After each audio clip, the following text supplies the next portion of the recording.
Albert Children sa papuring awitin, handog natin sa ating buhay na Diyos. Puri Malapaynon, at tayo po'y dadako na sa malagang bahagi sa gawain Malapaynon, yung papaginig ng salita Malapaynon. Ito po'y ating pakinggan at ating tanggapin sa ating pusat-isipan upang ang Diyos na nangako sa lahat ng bagay na nangako ng kaligtasan ay ating makamtan. Ating makamtan yung kaligtasan sa ating mga kaluluwa at yung mga blessing na ipagkaloob ng Panginoon habang tayo ay nakinig at naghihintay tayo sa ating buhay Diyos. Panginoon Panginoon, at sa ating pagpatuloy tayo po ay dadako na ating bigyan at pagkataon sa ating beloved corporate chair by the Regent of Praise the Lord. Amen. Praise the Lord. God bless you po sa ating beloved corporate chair, beloved Brother Roland Cardenas. Praise God. Puri natin pinakamamahal na Yesus Cristo. Una at higit sa lahat, maminamahal, ako po'y nagpapabot ng pinakamataas na pagpupuri, pagluluwalhati, pagdadagila, pagpaparangal sa ating pinakamamahal na Yesus Cristo po laman.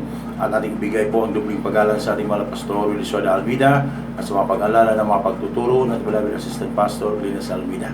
Happy listening, happy watching po sa lahat ng ating mga kapatid dyan sa may bandang Ruas, Capiz, at maging sa kailangan Alright Arepa.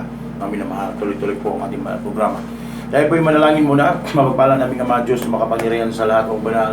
Sa pangalan mo, malapagin ng Jesus, kami po'y nagpapabot ang pinakamataas na pagpupuri, pagluluwala at pagdadakila, pagpaparangal. Aming Diyos, ang iyong banal salita na dadalhin, wala pong magagawa sa ganang akin laman. Ako sa iyong umaasa, malapit, tulungan mo po kami at ipaunawa mo ang iyong kalooban sa lahat ng aming mga suking tagapakinig at tagasubaybay sa gabing ito. Sa pangalan ni Jesus, Amen. Praise the Lord. Muli natin ang ilang Diyos, maminamahal ko mga kapatid, at muli maminamahal, pakishare po at pindutin niyo po maminamahal ang ating share, maminamahal, para hindi lang po tayo lang makapaginig sa ating manalang programa, kundi maminamahal, inyo po ma-share ito sa mga lahat po ng inyong makakilala. Purihin natin ang ilang Diyos. Talaga nakaka-bless maminamahal yung patutuo kanina, maminamahal.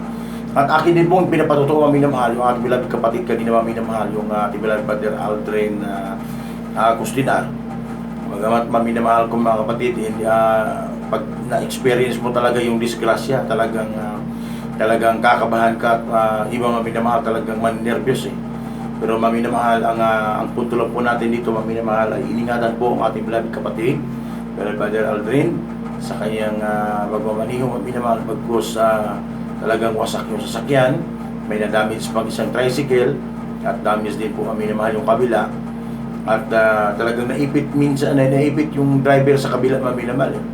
Ang ating lang po doon, maminamahal, ay pinag-ingatan pa rin sila, maminamahal. Pagka magamat ay sa Bisaya pa ay nagtakiang-takiang, paika-ika maminamahal yung driver, pero purihin natin ang ilang Diyos.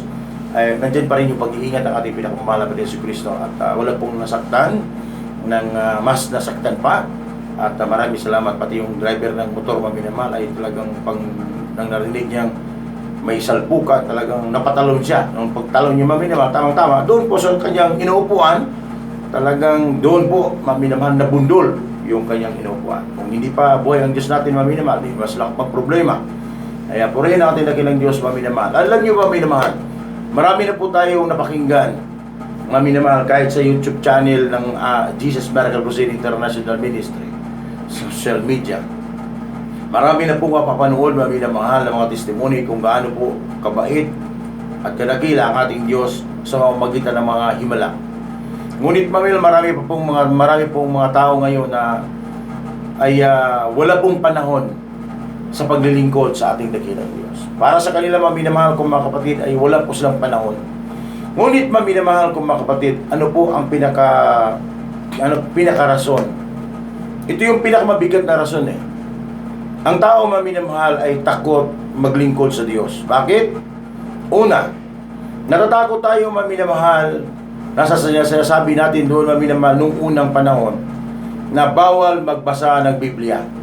Dahil nasabi ng mga kaninunuan natin noon, yun daw nagbabasa ng Biblia ay masasiraan ng bait. Yun ang maminamahal. Pangalawa, ang sabi nila, maminamahal, ayaw namin mag-born again dahil ang mga born again ay walang sementeryo. Yun ang palagi nilang maririnig, maminamahal. Kasi maminamahal, noong una, naririnig din namin yan eh. Bago kami nasip sa Jesus Miracle Crusade, maminamahal, naririnig namin yan. na ayaw din namin mag-born again, dahil sa born again, mami na mahal, ay walang sementeryo. Inatatakot tayo, mami na, pag tayo namatay, walang sementeryo kung saan po tayo ihagis o saan na tayo ililibing. Ngunit, mami na mahal ko mga kapatid, isang katotohanan na ang tao po, mami na mahal, kung kamatayan po ang pag-uusapan, walang taong gustong mamatay. Right. Kaya, mami na mahal ko mga kapatid, ang kinatatakutan ng tao, yung mamatay. Pero, mami na mahal, kahit hindi mo man ito gugustuhin, ngunit ito po'y darating sa atin. Ngunit, mami na mahal, ang sabi nila, ayaw nilang mag-born again Christian dahil ay wala daw pong sementeryo. Yun ang kinatatakutan nila. Mami na mahal ko mga kapatid, hindi po nawawala talaga yung mga pag-uusig. Part po yan sa pag-uusig, mami na mahal, sa isang Kristiyano. Dahil kung wala yan, mami na mahal, wala pong challenge, walang ka-challenge eh. Kung una, mami na mahal, gagamitin yung magulang mo. Kung ikaw naman isang magulang, gagamitin yung mga anak mo mismo. Yan po ang pinapaulit-ulit natin, mami na mahal. Bago pa lang, mami na mahal, meron pong isang youth, mami na mahal, na ay nasip po, dito po na po tayo sa Pitalo. Pag isang taon na, talagang inuusig ng magulang eh. Samantala, nung araw, mami na mahal, palakwat-sala, kung saan-saan dumarating, mami na mahal, talagang lumalaban pa sa magulang. Talagang wala lang po para sa kanila. Yung ang pinakamabigat para sa kanila, yung maglingkod sa mahal na Panginoon. Pero ang advice po namin, maminal sa mga baguhan, talagang magpakumbaba lang. Tanggapin ang lahat ng pag-uusig. Tanggapin ang lahat ng mga trials. Darating ang panahon, maminamahal ko mga kapatid, yung mga tumutuliksa sa iyo at nag-uusig sa iyo, darating ang panahon, sila po ay makakasama natin sa paglilingkod sa ating pinakamamahal na Yesu Cristo. Dahil experience mo namin yan eh. Experience namin yan, mami na mahal. Nung araw, yung kapatid namin ay tagapag-usig namin. Yung ibang mga barkada namin, yung ibang mga loved ones namin ay tagapag-usig namin. Ngunit, mami na mahal, na kami po ay nagpapatuloy sa paglilingkod sa ating pinakamamahal na Yesu Cristo. Yung mga nag-uusig sa amin ngayon, mami na mahal, ay kasama na po namin sa gawain ng Jesus Miracle Crusade. Dahil sabi na banal na kasulatan, mami na mahal, Mark 13:13, mami na mahal. Ito po, mangyayari po talaga ito eh. Mangyayari po talaga ito, mami na mahal.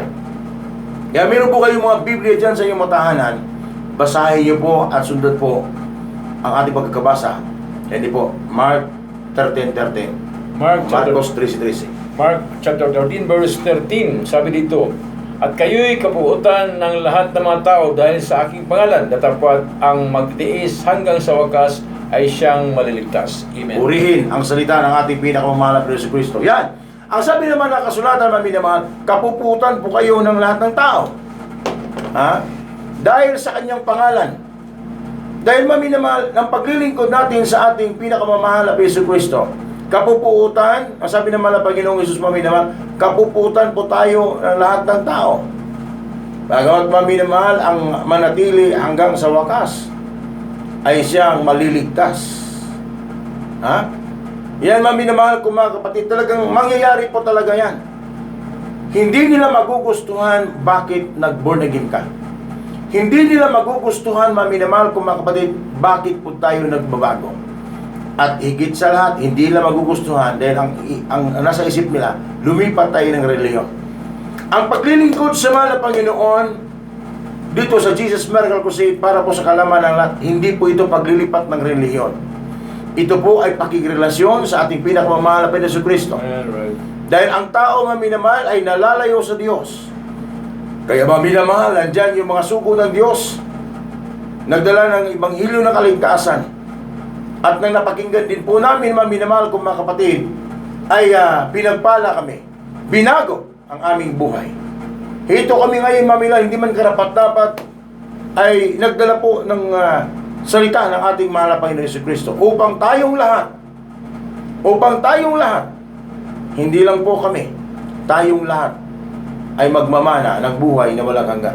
Right. Kaya ito po yung mangyayari talaga, mami na mahal. Walang sementeryo daw po yung mga born again. Pero, mami na mahal, di ba dinadaya tayo ng dyablo? Wala naman tayo nabalitaan, mami na mahal, ang mga born again ay hindi talaga nailibing. Dahil, ano bang gamit ng mga public cemetery? Ang pinag-usapan natin dito, mami na mahal, sinasagot lang po natin yung sinasabi lang, walang sementeryo. Pero hindi po tayo maminamahal ang aral ng Ebanghelyo ng Kaligtasan para sa sementeryo. Alright. Oh. Dahil ang puntarihan po natin ng maminamahal ay langit. Kaya yung katawan natin maminamahal, kasi saan itapon ito maminamahal, babalik sa alikabok ito eh. Alikabok ito, nagmula ito sa alikabok eh. Nagmula sa alikabok, babalik tayo sa alikabok, maminamahal kong mga kapatid. Kaya maminamahal, kahit sa anong kapamaraanan, kukunin ang ating hiram na buhay. Hiram na katawang ito, maminamahal. Ito'y nagmula sa alikabok at babalik ito sa alikabok.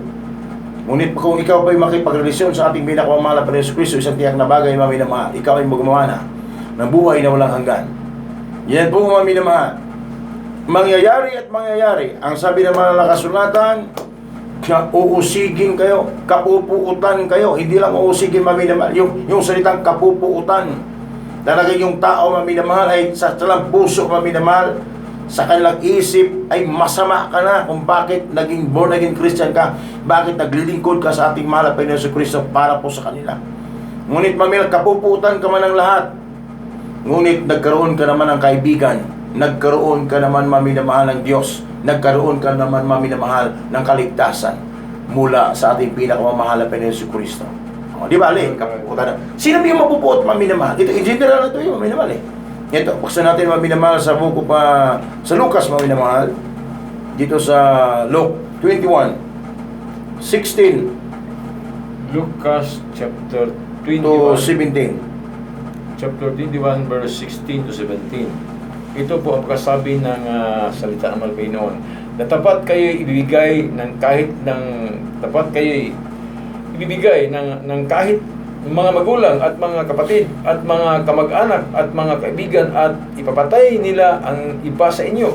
At kayo'y kapuutan ng lahat ng tao dahil sa aking pangalan. Purihin ang salita ng ating pinakamamahal na bersikulo. Sino po yun, maminamahal? Oh, sabi dito, maminamahal, na dapat kayo ibibigay sa sarili nating mga magulang mismo eh. Oh. Yun, maminamahal. Yung sarili nating mga magulang, kasi ang sabi ng yung ang iba, sabi lang nga yung isang magulang, maminamahal, na nakabigyan namin testimony ito. Ano ba kayong mga anak? Kami nga, hindi kami lumipat ng reliyon, na inamana namin ito sa aming mga ninuno. Namana namin ito. Paano, maminamahal ko, mga kapatid? Tayo po, maminamahal, sa panahon tayo ay pinili ng ating pinakamamahal na Yesus Kristo. O ayan, sabi lang, maminamahal, bakit ka ba, anak, lumipat ng reliyon? Sabi ng anak, hindi po ako lumipat ng reliyon.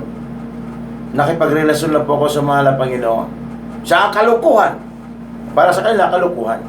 Ngunit, maminamahal, nangyayari po, maminamahal, unang tagapag-usig, mga magulang. Bes-bes maminamahal, rotit lang po yan, maminamahal eh.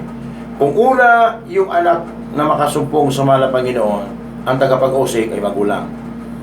Pag ang mga magulang naman, ang unang makasumpong sa buong katotohanan, sasabihin naman ng anak, ano ka ba, ma? Pa? Kung kailan pumuti na yung mga buhok ninyo, saka lang kayo lumipat ng relihiyon. Relihiyon para sa kanila eh. Pero, maminamahal ko, mga kapatid, kung tayo po yung magpapatuloy. Kasi, nung una, maminamahal eh, yung kapatid ko na may cancer sa liver cancer, maminamahal, na talagang tinaningan na ng doktor ng 3 to 7 days to live, maminamahal. Mamatay na siya. Siya po yung pinakauna. At saka yung pangalawa, maminamahal, si Ate Joy, yung nasa Hong Kong ngayon. Praise God. At pangatlo siguro, kami dalawa ni Mama. Yung mga kapatid ko, maminamahal, na hindi nakakaunawa, bakit mo kami nagpabautismo, yun ang tagapag-usig namin. At saka si Papa. Sabi ni Papa. Kasi nung una, tagapag-usig talaga, maminamahal, si Papa nung una eh.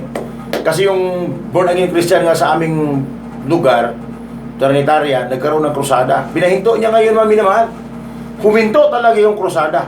Kaya sabi niya, maminamahal, sinabihan niya yung pastor, pag ayaw mong huminto, kasi nung kasagsagan ng kalakasan pa ng aking papa, maminamahal, dating boxer yun, maminamahal eh.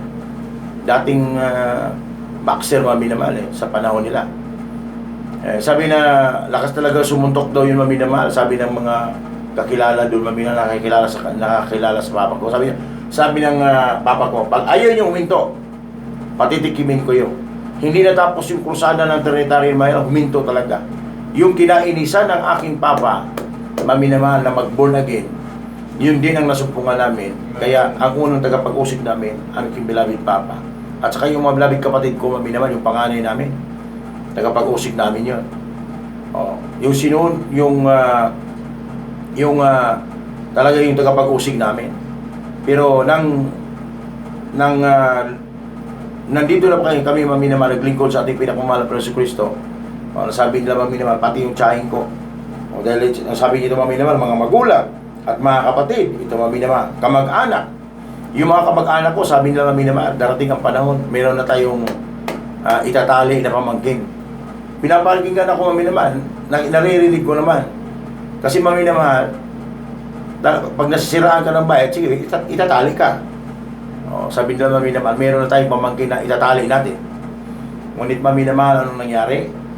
Yung kapitbahay namin na aking mga kamag-anak, sila pa yung tinali, mami naman.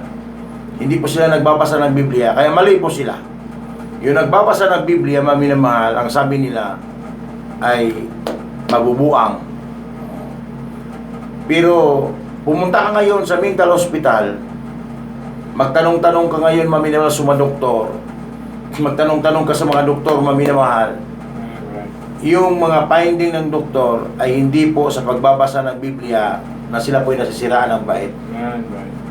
Yung finding, mami naman, dahil na-depressed sa drugs, na drogas, problema sa pamilya dahil lasinggiro at binugbog yung asawa, yung mga anak, binugbog, kaya yun, mami naman, nagka-problema.